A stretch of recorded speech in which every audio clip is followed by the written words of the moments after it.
Hey Tater Cowgirl fans, I wanted to introduce you to one of my more creative DIY ideas. See the swing behind me, and every year the valance of the swing uh, looks really bad after the summer because the California sun just burns it out completely. So what I did is I bought at Home Depot a bamboo fence, really cheap, by the yard. You measure out and then you put Ziploc ties on it, zip ties, and that's a really cool roof. It gives enough shade.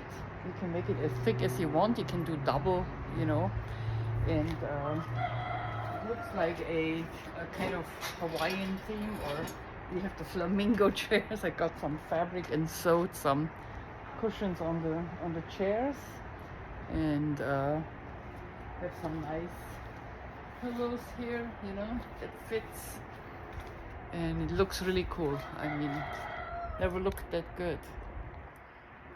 Huh? Just wanted to show you. Bye, as always. As I say in California, peace out. Pow.